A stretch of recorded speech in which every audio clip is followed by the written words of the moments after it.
मौजूद हैं भारत भवन में, जहां लिटरेचर फेस्ट की शुरुआत हो चुकी है। यहां कई जाने माने लेखक अपनी किताबों को लेकर चर्चा करेंगे। वहीं अगर हम बात करें तो पूर्व चुनाव आयुक्त कुरैशी जी की बुक द पॉपुलेशन मिथ में भी आज चर्चा की जाएगी।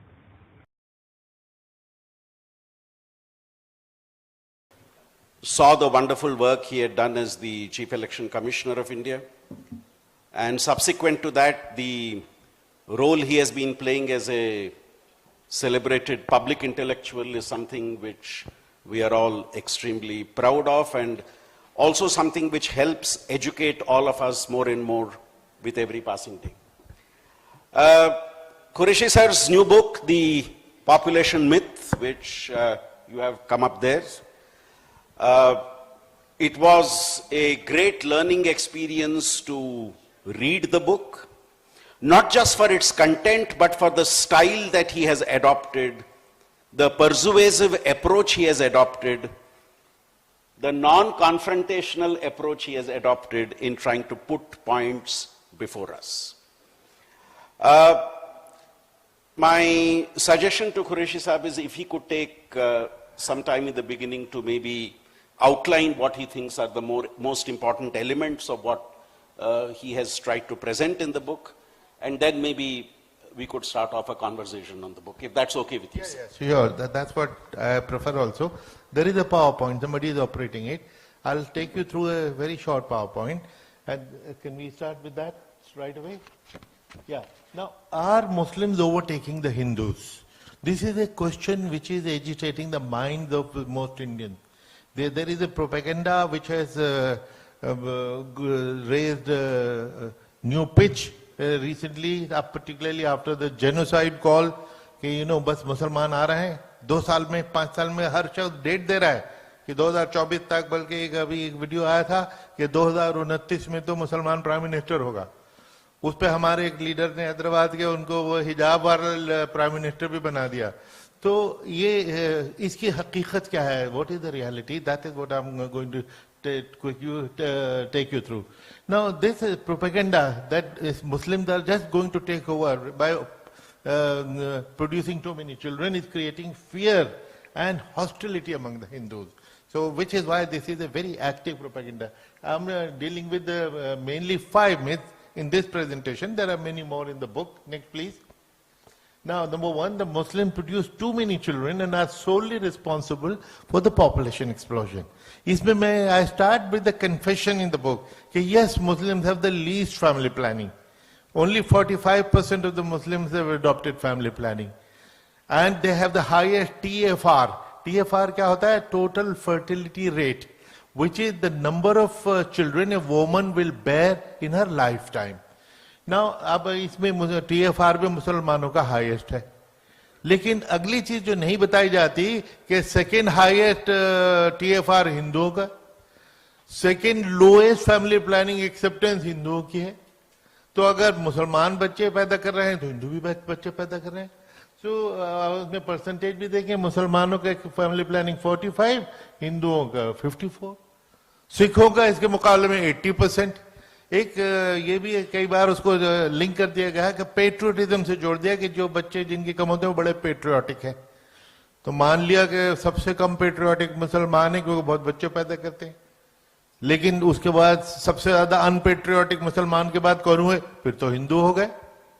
Is it acceptable to you? और सबसे ज्यादा पेट्रियोटिक कौन हुए? वो तो फिर सिख हैं। उनको पिछले साल में कितनी बार हमने खालिस्तानी खालिस्तानी कहते हुए सुन लिया। तो फिर 1951 का जो सेंसस था पहला, और उसके बाद 2011 का लास्ट सेंसस है, क्योंकि 21 का तो हो ही नहीं पाया, उसमें ये देखेंगे कि नेट इंक्रीज मुस्लिम पॉपुलेशन में तो 13 करोड़ की हुई, हिंदुओं में नेट इंक्रीज 67 करोड़ की हुई।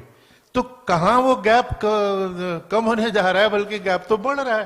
तो इसलिए और अब जो गैप है जो 26 करोड़ था 1951 में, वो 80 करोड़ हो गया है। Therefore, the propaganda is wrong, false. Next, please. Now, Muslim population growth is upsetting the demographic balance. Again, I start with this, that yes, to some extent, the balance got skewed. 1951 में 84% हिंदू थे, वो घट के 79.8 रह गए। 4.2% उनका decline हुआ। वो रीडिस्ट्रीब्यूट हो गया सारे कम्युनिटीज में, मेनली मुस्लिम में। मुसलमान 9.8 से बढ़ के 14.2 हो गए। लेकिन 60 साल में 4 परसेंटेज पॉइंट, 10% को 51% बनने के लिए 600 साल चाहिए। तो इसलिए यूं ही चलता रहे, कोई चेंज ना हो, तब 600 साल लगेंगे मुसलमान को 51% बनने के लिए। और यूं ही चलता नहीं रह रहा, things are changing very fast. Muslims are adopting family planning much faster than the Hindus, which is why the gap is narrowing. So next चलिए। Now ये देखेंगे, ऐसे एक और भी परसेप्शन है जो जब मैंने ये रिसर्च शुरू की थी 1995 में, मुझे भी वो इंप्रेशन था जो आप में से बहुत को होगा कि अगर किसी हिंदू, एक तो सबसे पहले मैं माफी मांगता हूँ, हिंदू मुस्लिम इसमें जो आएगा ये मजबूरन करना पड़ रहा है, I hate to do that, लेकिन चूंकि ये टॉपिक ही यही है इसलिए बार बार हिंदू मुस्लिम फिगर्स आपको सुनने को मिलेंगी। 30 साल पहले national family health survey of 1, उसमें ये था कि the gap was not 8 children और 10 चिल्ड्रन बट ओनली 1 चाइल्ड, 1.1 30 साल पहले, और वो घट के आधा रह गया 0.48, यानी आधे बच्चे से कम का गैप है हिंदू और मुस्लिम में। इंप्रेशन ये कि अगर हिंदू फैमिली के 2 बच्चे तो मुसलमान के 10 बच्चे होते हैं, ये सबको इंप्रेशन है, मुझे भी था जो पढ़ने से रिसर्च से निकला। Next please. तीसरा कि ये ऑर्गेनाइज कंस्पिरेसी है मुसलमानों की, जानबूझ के बच्चे पैदा करते हैं, जो 4-4 बीवियां करते हैं ताकि ये पॉपुलेशन बढ़ा के पॉलिटिकल पावर कैप्चर कर लें।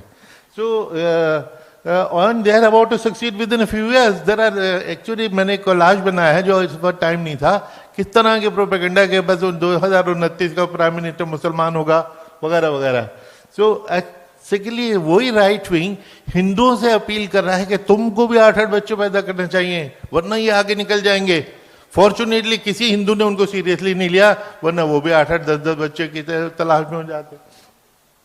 मैंने एक मैथमेटिकल मॉडल बनवाया, professor Dinesh Singh who was vice chancellor of Delhi university, great mathematician, and professor Ajay Kumar, वो इसको बिल्कुल क्लिंच कर देगा। नेक्स्ट देखिए, ये है मैथमेटिकल मॉडल के पिछले 60 साल में मुसलमानों की ग्रोथ ये है और हिंदू किधर जा रहे हैं। कहीं इससे लग रहा है कि मुसलमान बस ओवरकम करने वाले हैं 2 साल में, 3 साल में, 10 साल में, 50 साल में। ये देखिए, दिस इज द मॉडल, ये mathematical model, professor Dinesh Singh, Ajay Kumar, not my cousins. Next please. अगले 150 साल में क्या होगा, मैंने उनसे पूछा कि आगे का भी बता दो, उन्होंने कहा अगले 150 साल में ये मॉडल होगा। That is if nothing changes, and fact is things are changing. Muslims are adopting faster than the Hindus. Therefore, in fact, this will become even the Hindu growth will be even faster. Next, please.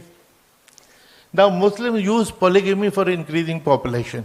कि जानबूझ के 4-4 बीवियां करते हैं और इनका तो मजहब ही इनको सिखाता है कि 4-4 बीवियां करो।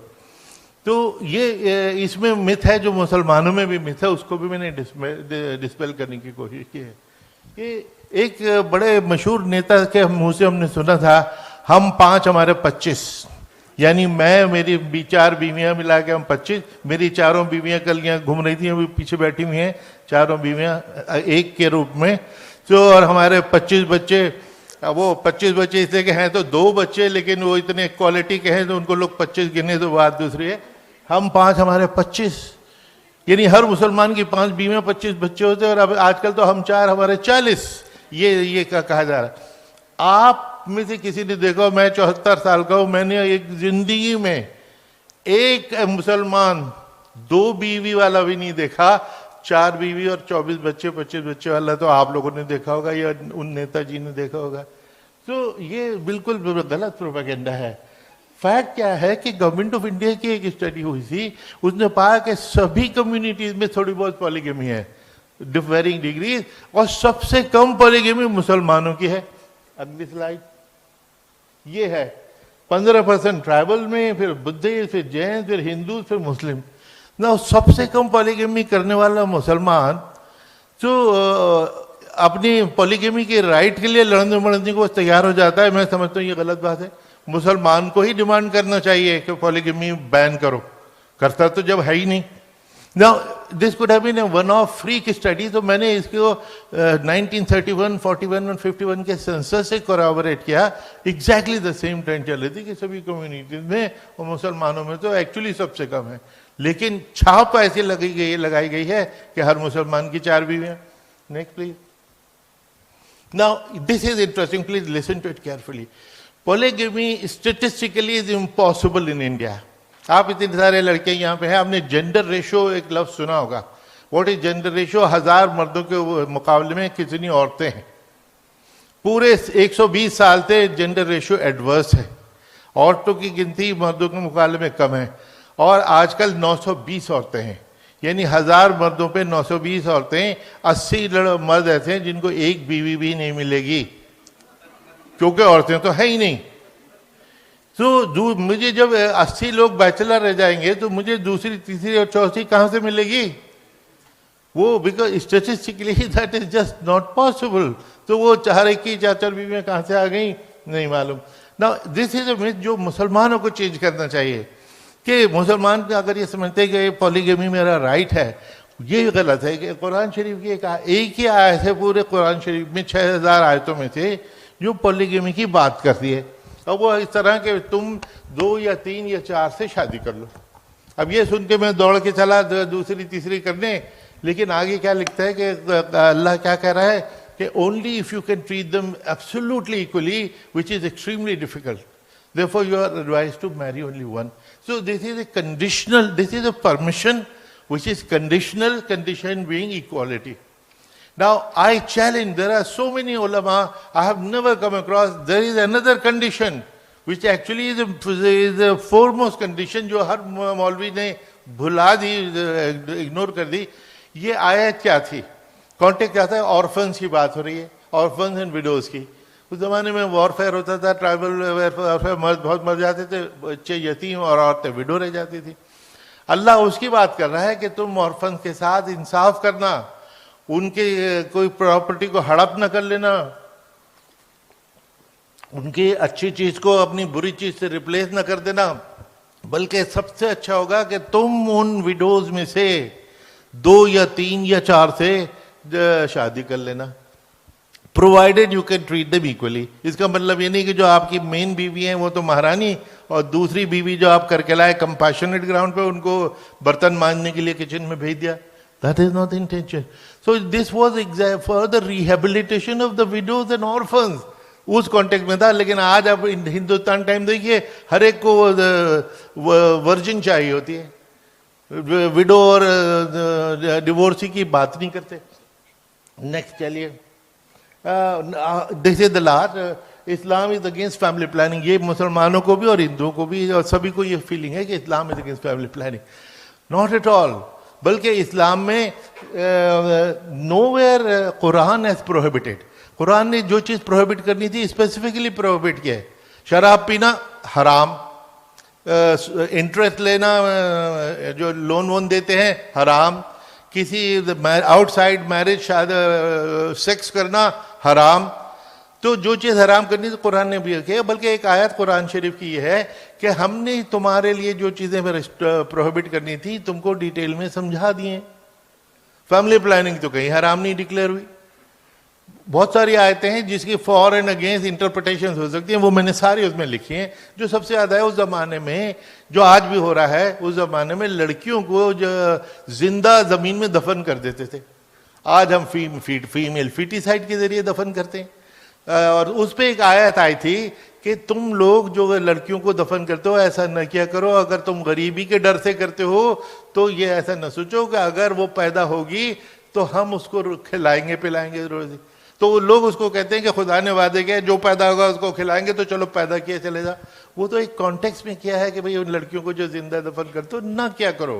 बिकॉज ये कह के जी पॉवर्टी में उनको कैसे ब्रिंग अप करूंगा वो हम करेंगे. So there are only interpretation following. एक जो क्लिंचिंग वर्स है, बहुत सारे वर्सेस में से जो मैंने क्लिंचिंग वर्स है मैं सामने रखता, मुझे किसी मौलाना ने अभी तक इस पे क्वेश्चन नहीं किया कि late those who do not have the means for marriage keep themselves chaste until Allah gives them means out of His grace. यानी आपकी जो अब सरकार ने जो 21 साल और 18 साल एज रखी है वो 21 साल क्यों 22 भी हो सकती थी, 18 क्यों 17 भी हो सकती है, आर्टिफिशियल है। लेकिन पर्पज ये है कि 15 साल और 14 साल में अगर शादी होगी तो लड़की माँ बनने के लायक नहीं है, लड़का बाप बनने के लायक नहीं है, इसलिए एक एज डिटरमिन कर दी गई। तो इसमें यही कह रहा है कि तुम्हारे पास जब वो मीन्स होंगे जब ही शादी करना, ये नहीं कि कभी भी कर ली। तो अब इसको पूछने के लिए अगली देखें, शरीयत आप सुनते हैं सबसे पहले कुरान, उसके बाद होती है हदीस। हदीस का मतलब प्रॉफिट क्या कहते थे या क्या करते थे, जैसा रिपोर्ट हुआ।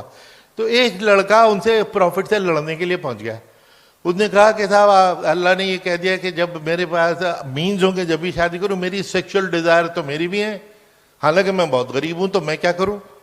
तो प्रॉफिट ने उसको रिपीट करते हुए कहा कि जब तुम इस लायक हो जाओ तो शादी जरूर करना, क्योंकि उससे तुम इधर उधर और पराये औरतों को देखने से बच जाओगे। लेकिन जब तक इस लायक नहीं होते तो रोजा रखा करो, रोजा सप्रेसेस सेक्सुअल डिजायर। तो तरीका भी बता दिया कि कैसे इसको पोस्टपोन करो अपनी शादी को।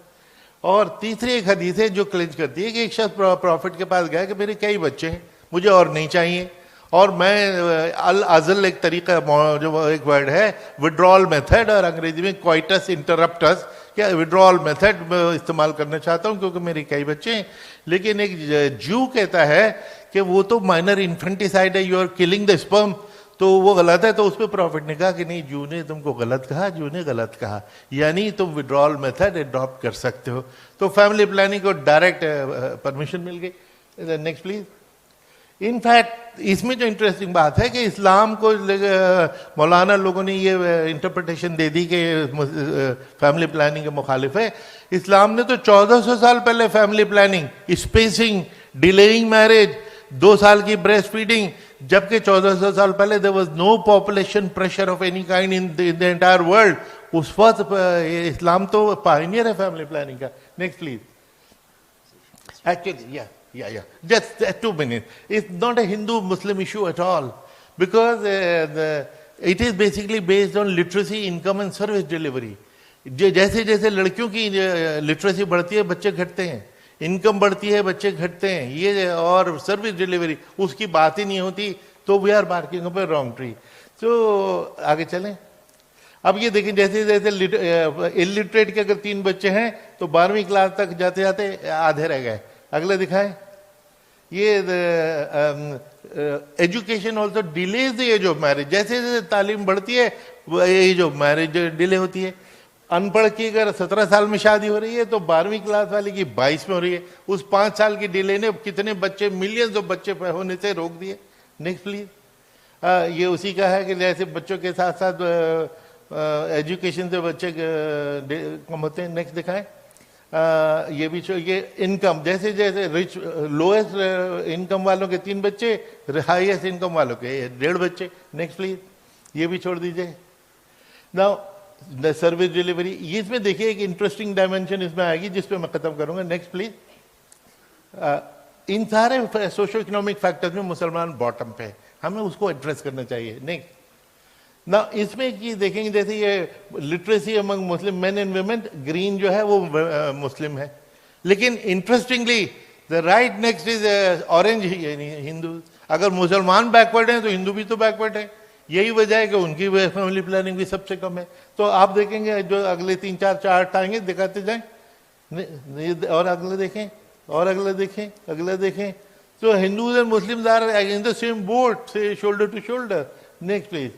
तो family planning in Muslim country छोड़ दीजिए, इसको जम कर देते, छोड़ दीजिए, छोड़ दीजिए, छोड़ दीजिए, ठीक है, it's all right.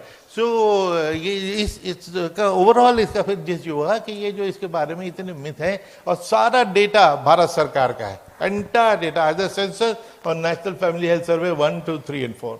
Thank you. Qureshi ji ने अपने किताब में जो लिखा है उसका समरी बहुत ही अच्छी तरीके से हमें पेश किया है इधर। सर, मैं ये डिस्कशन पहली इस बात से शुरू करना चाहता हूं। You have written very clearly in the book that population, stability, health and wellbeing is a byproduct of 3 factors: higher levels of women education, greater employment opportunities, and access to a bigger basket of contraceptive choices. You also say in the book that on the first two issues, education and greater employment opportunities, it is the Muslim community, especially Muslim women, who have faced a challenge and are the ones who have the minimal opportunities if you look across groups. You have also rightly pointed out that if you look at average marriage age, among Muslim women it is 18.6, among Hindu women it is 18.5. It's just a 0.1 difference. Among men, among Hindu men it is 24.3, among Muslim men it is 24.6.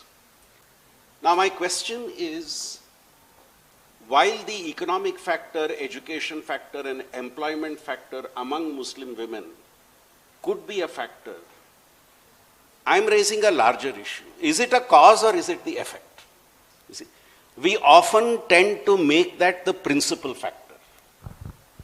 So are we somewhere mistaking the wood for the tree? Are we sometimes mistaking the symptom for the disease? Are we sometimes mistaking the cause for the effect?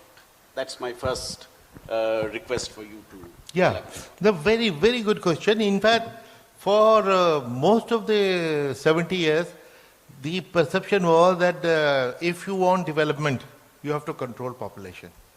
In 1996, in an international conference in Cairo, it was decided that actually development is the best contraceptive. Development should come first. The population control will follow. Give the women literacy, the children will come down. Otherwise, you will keep on waiting. Let us first develop them. Development should come first. And it has been proved by Indian example, in very many examples, that wherever literacy goes up, number of children goes down. So ideally focus on education. Have you heard people talking about Muslim education? They don't, which is a pity. Whether Muslim or non-Muslim, they don't talk of education, whereas that is the determining factor. Secondly, income. Have you ever thought of the Hindu right wing saying that इनके income बढ़ाओ? बल्कि रोजाना हम पढ़ते हैं, कर्नाटक में परसों था कि इनको मुसलमान बिजनेसमैन को उस टेम्पल के आसपास दुकान न लगाने देना. तो अब जब वो उनको आप उनके साथ बिजनेस न करना, उनको बॉयकॉट करना, उनसे सब्जी न खरीदो, तो वो और गरीब हो जाएंगे, और गरीब हो जाएंगे तो और बच्चे पैदा करेंगे, तो फिर हमको शिकायत होगी.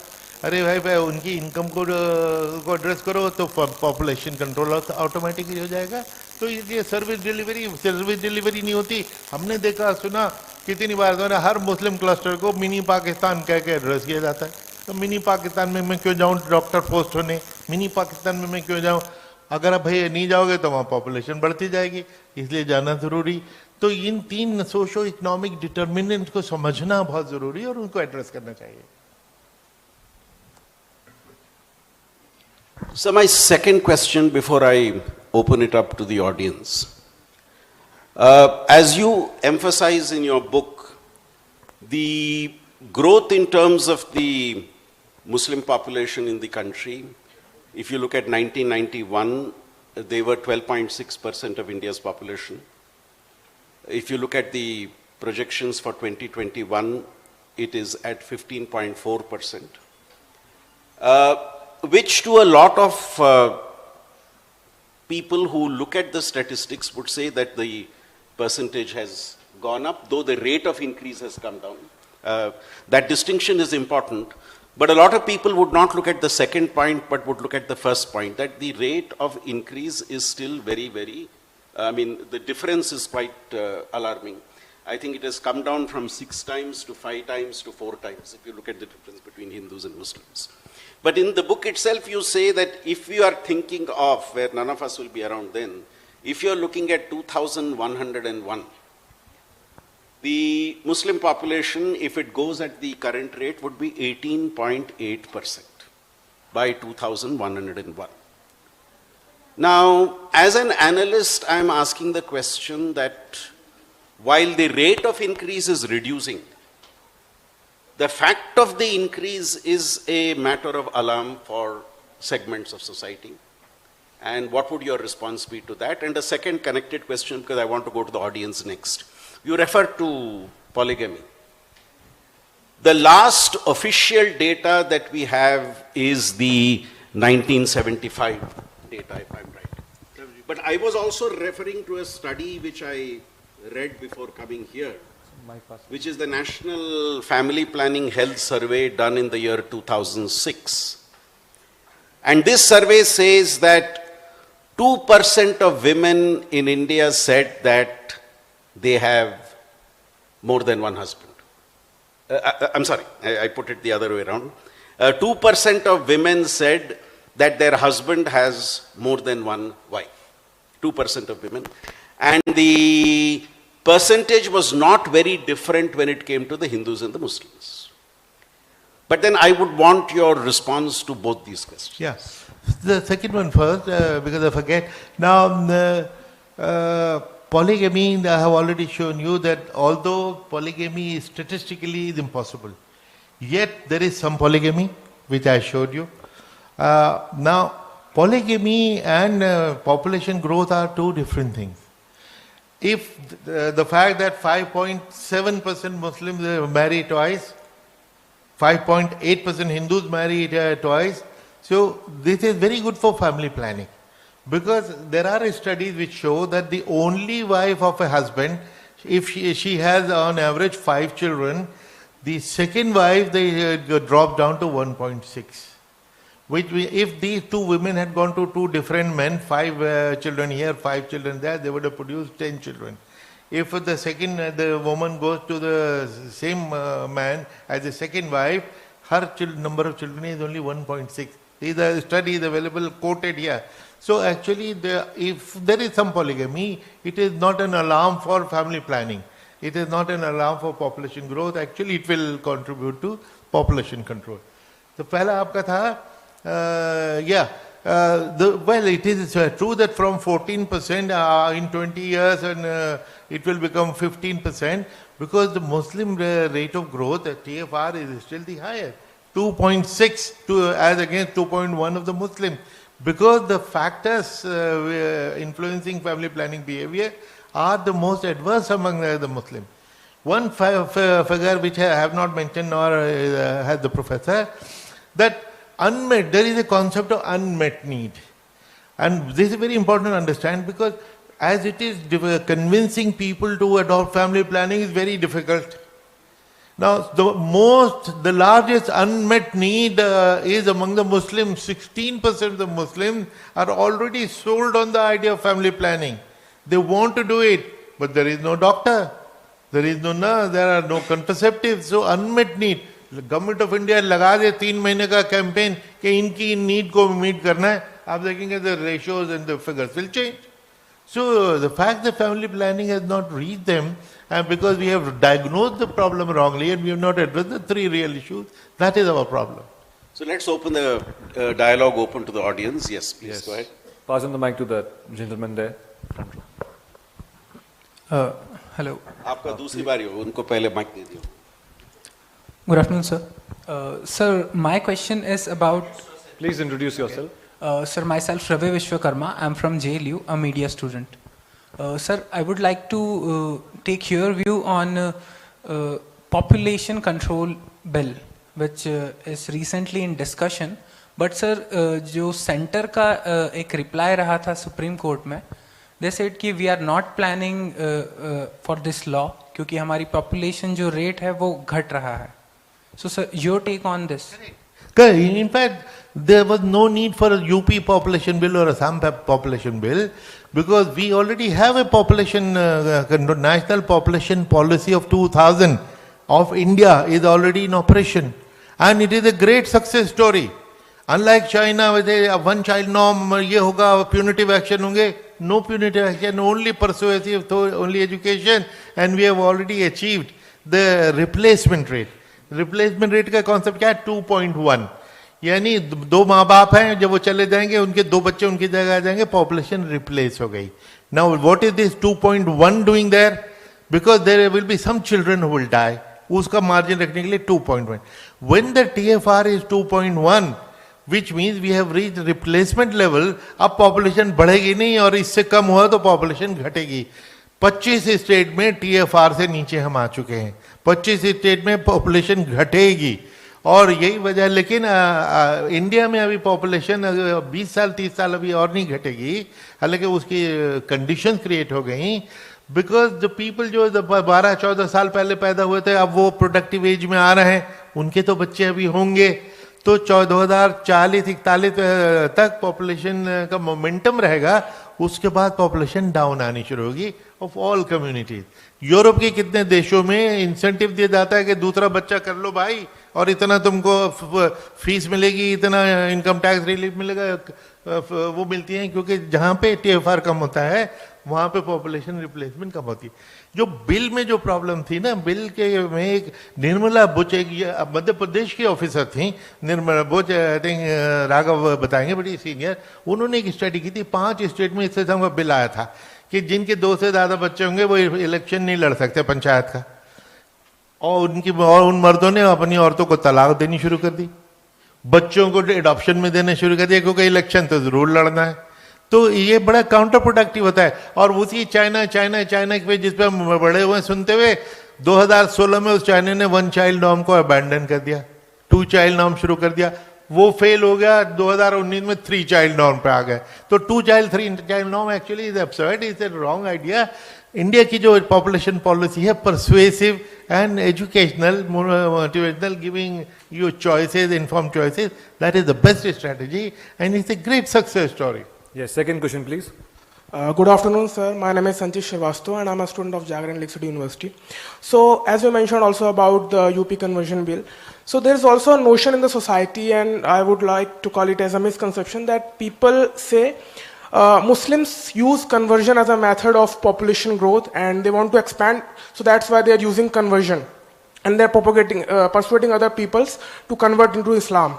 And that was also persuaded and that was also being floated in other states, like Love Jihad hawks was also getting wider, and people were saying that Muslims men are out in the society and they're marrying Hindu women just to expand their religion. So does this book talk about this misconception? Yes, it talks about it, but briefly only. देखिए, एक तो conversion is a factor of population increase, ये it is insignificant. और जो conversion हो भी रही है वो कन्वर्जन किस टाइप की हो रही है कि वो एक हिंदू साहब हैं जिनकी एक बीवी है जिनको वो मारना चाहते हैं और मार नहीं सकते, तो उन्होंने किसी ने बता दिया मुसलमान बन जाओ तो 2 कर सकते हो. तो बोगस मैरिजेस हिंदूज कर रहे हैं ताकि वो कन्वर्जन जो है ना बोगस कन्वर्जन होती है, जिसपे एक लॉ कमीशन की पूरी डिटेल रिपोर्ट है. उनके जज साहब ने कहा साहब इसको बैन करना चाहिए. मुसलमानों को भी यही उस पर बैन डिमांड करना चाहिए कि एक तो है मुसलमान का रिएक्शन कि चलो एक हिंदू कन्वर्ट होकर मुसलमान हो गया, हम बड़े खुश हुए, लेकिन वो तो बोगस कन्वर्जन है क्योंकि अपनी बीवी को निकालना चाहता था इसलिए मुसलमान बन के. तो it is an abuse of Islam, it is abuse of Hinduism, it is abuse of liberty. तो देयरफॉर कन्वर्जन पे डिबेट बड़ी. अच्छा, लव जिहाद का मतलब है कि जो लड़के लड़की में प्यार हो ही जाता है और उसमें कोई धर्म वरम की कोई बाउंड्री नहीं होती. तो उसको ये कहना कि ये जानबूझ के एक आज के एक इंटरव्यू मेरा दैनिक भास्कर में उन्होंने एक डायमेंशन दी है कि एक्चुअली लव जिहाद की सबसे बड़ी विक्टिम पता है कौन है? सो कॉल्ड लव जिहाद की मुसलमान लड़कियां. हर पढ़ा लिखा लड़का वो तो हिंदू लड़की से शादी करने लग रहा है. सलमान खान, तीनों खान, सब तीनों की हिंदू बीवी हैं. और की क्या, मेरी हिंदू बीवी पीछे बैठी हुई ब्राह्मण है, हनुमान चालीसा पढ़ती है, मैंने तो कन्वर्ट नहीं किया. तो ये लव जिहाद ये bogus activity basically to polarise, to create hate in the population ये की जा रही है. और अगर हो भी रही है तो इतनी लिमिटेड है, 150, 200, 500, 130 करोड़ की आबादी में ये इसका कोई इम्पैक्ट है. लेकिन पोलराइजेशन कैंपेन में इसका बड़ा इम्पैक्ट हो रहा है और लोगों को दिमाग में घुस गया. रिवर्स में भी हो रहा है, मुस्लिम लड़कियां हिंदुओं से भी कर रही हैं. एक डायमेंशन तो ये है कि मुस्लिम औरतें ये भी कहती हैं क्योंकि हिंदुओं में डावरी सिस्टम है उसको तो आप सुधारते नहीं, आप उसको सुधार लो तो ये लव जिहाद काफी कम हो जाएगा. क्योंकि डावरीलेस मैरिज आपको मुसलमान लड़का पढ़ा लिखा मिल गया उसको से शादी कर लो तो डावरी नहीं देनी पड़ेगी। ये भी तो रीजन हो सकता है। इसको कोई स्टडी तो करे। किसी ने प्रोपेगेंडा शुरू कर दिया, हमने उसको अडॉप्ट कर लिया, हम सब उसको फॉलो कर रहे हैं। तो ये होता क्यों फिनोमेनन? किसी नहीं जगह निकलेगा डावरी बचाने के लिए ये शादी हुई। Okay. Getting further interesting, the gentleman at the back. Hello sir, आज से आज़ादी और उसके पहले 400-600 सालों तक Yeah, sir, please introduce yourself. Raghuraj Singh. मैं बोल रहा था सर कि 500-600 ईयर्स तक मुस्लिम थे हैं, तब एक चीज थी मुसलमानों के अंदर, वो थी वफादारी। जिस वतन में रहो उसके वफादार रहो, जिस मालिक के रहो वफादार रहो। वो मालिक जो ऊपर वाला है उसके तो वफादार है, पर जिसका नमक खाते हैं उसके वफादार रहे। और जिस जमीन पर आप रहते हैं, इसीलिए आपने देखा हो जितने भी राजे महाराजे वार हुए मुस्लिम और सब उसके सेनापति मुस्लिम हुआ करते थे। ये थ्योरी आज चेंज हो गई, नंबर 1। नंबर 2, आज जितने मौलवी हैं जो एजुकेशन मदरसों में देते हैं, आप बताइए कि आपने अपनी बुक में किसी मौलवी के बारे में नहीं लिखा कि वो हाईली एजुकेटेड है या नहीं है, क्योंकि उसको एजुकेशन सिर्फ उन आयतों की दी गई है जो आज झगड़े फसाद में काम में लेते हैं ना समझ लोग। 2 और तीसरी चीज ये कि 2 ही कौम अभी हैं जो इस्लाम को मान रही है, एक है बोहरा कम्युनिटी और एक है मुस्लिम कम्युनिटी। आप देखिए बोहरा कम्युनिटी कभी झगड़ा फसाद में नहीं आती और वो सब लोग टॉप के ऊपर है, 2 बच्चे 3 बच्चे हैं। मतलब वंडर करेंगे कि इतनी प्रोग्रेस उनने करी कि एक बच्चा बोहरा कम्युनिटी का भीख मांगते नहीं मिलेगा। तो ये इतना चेंजेस इन दोनों तीनों चीज़ों में है। चौथी चीज़ें उनमें ये बताया जाता है जो सब सुनते हैं कि साहब आपको जब जाएंगे ऊपर तो आपको जन्नत में हूरें मिलेगी। कितनी मिलेगी गिनती में भूल गया, इतनी ज़्यादा। तो सर एक एज के अंदर अगर जाएंगे तो हूर को यूज़ भी करें। एज ही नहीं है, आप बुढ़ापे में हूरों के लिए बैठ। तो सर ये सब चीज़ों के बारे में आपने कुछ भी नहीं बताया, जबकि ये सब चीज़ें और आपने बुक लिखी सब पढ़े लिखे लोगों के लिए, बिल्कुल सही है। उस झोपड़पट्टी और उसमें जाके कभी आपने नहीं देखा उनकी प्रॉब्लम्स क्या है, सब चीज़ें। आज देश 2 बने आज़ादी के बाद से, पृथ्वीराज चौहान और उनके बाद जो हुआ वो ये हुआ कि कन्वर्ट तलवार की नोक पे किए गए। सर मैं चाहूँगा क्वेश्चन थोड़ा सा ब्रीफ रखें प्लीज। बस खत्म कर देता हूँ ना, क्वेश्चन तो बहुत लंबे हो जाएंगे। Thank you. नहीं, बस इसमें ये मैं कहना चाहूंगा कि इस किताब में हर चीज तो लिखी नहीं जा सकती थी कि ये भी लिखो वो भी लिखो वो नहीं लिखो। जो मैंने लिखना था कहना था उसमें कहा। बाकी के लिए आपने कहा है तो मैं मुझे स्पॉन्सर कर दीजिए, मैं 2-3 किताबें और लिख दूंगा। सर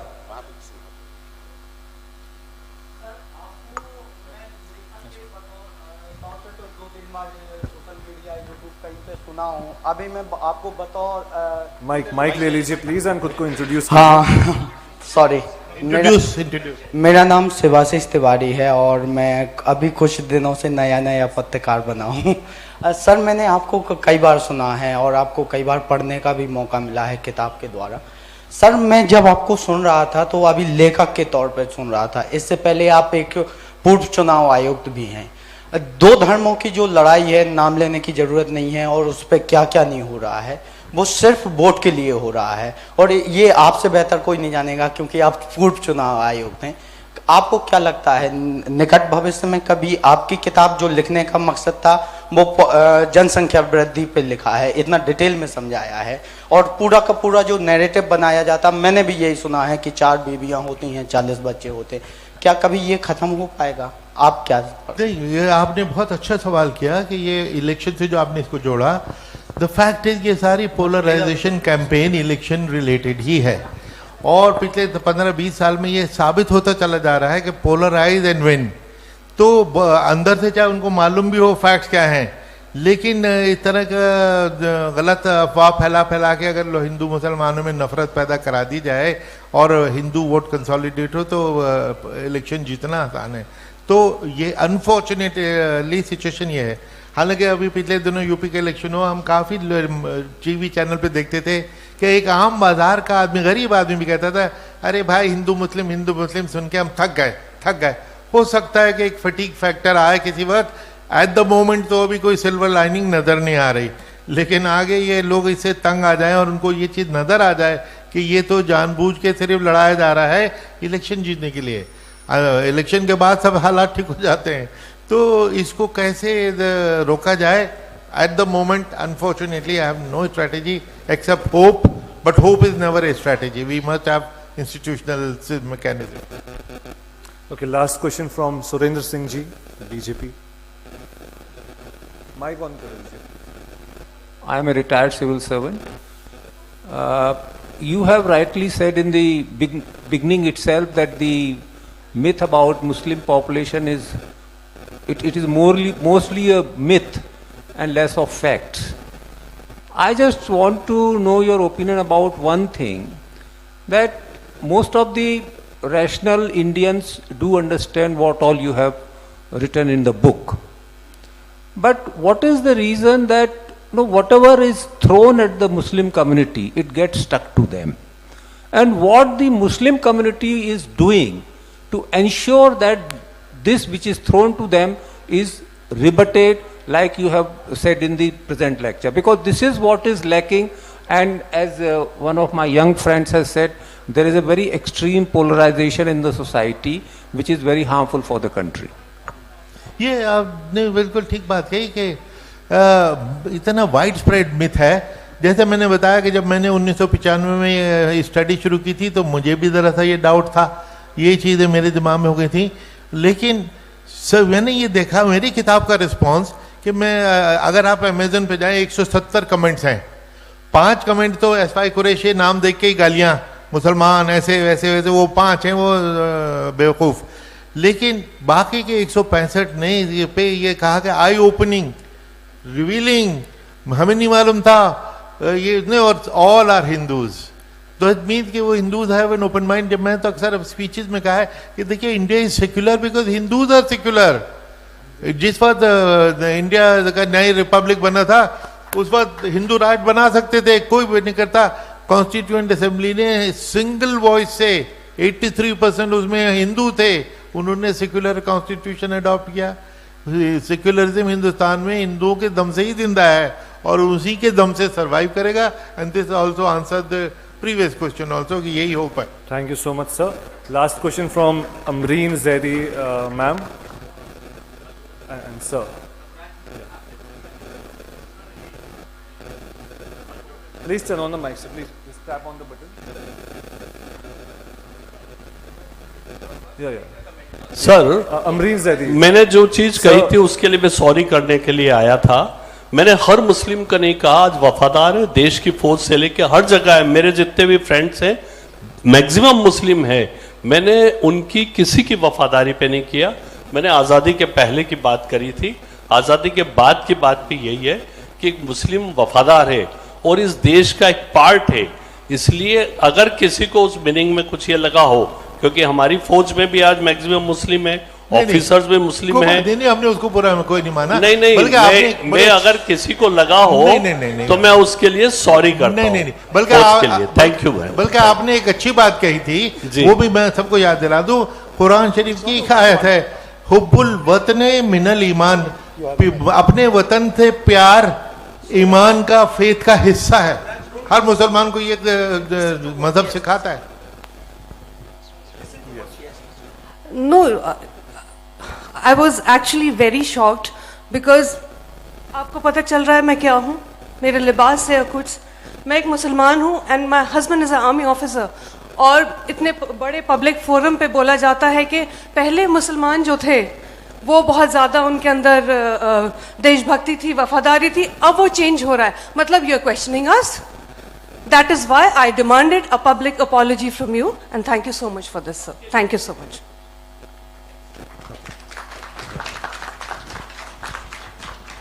सभी से दरख्वास्त है, सब अपना संयम बना के रखें। One last question we are going to take, please pass on the mic to the gentleman. या क्वेश्चन। सर मेरा नाम रौनक है, मैं दैनिक भास्कर से हूं और मेरा सवाल आपकी एक आयत से जुड़ा हुआ है जो आपने कुरान का जिक्र किया, जिस आयत में यह लिखा गया है कि मुसलमान मर्द उसी दूसरी महिला से शादी कर सकता है जो या तो विधवा है या फिर बेसहारा है। तो ऐसे में मेरा सवाल ये है कि मुझे ज़रूरत क्यों पड़ती है किसी महिला को बेसहारा को सहारा देने के लिए उससे शादी करने का, जबकि मेरे पास ये विकल्प है कि मैं उसका प्रेमी होने के नाते, उसका दोस्त होने के नाते या फिर एक अनजान व्यक्ति होने के नाते भी उसका अपलिफ्टमेंट कर सकता हूँ. Thank you sir. Thank you so much, everyone. We'll move ahead with the felicitation of our author and the discussant for this session. मैं invite करना चाहूँगा राघव चंद्रा sir को, the director of the Bhopal Literature and Art Festival. I would request him to please go ahead and felicitate the author Quraishi Sahab and the discussant Shastri ji as well. It's a beautiful painting, a painting based on tribal art, which is created by Padma Shri Bhuri Bhai ji. And we have a mug for our discussant Shastri ji. Thank you, gentlemen, for such an intensifying, intriguing session. And we hope there's more to come. Thank you so much. And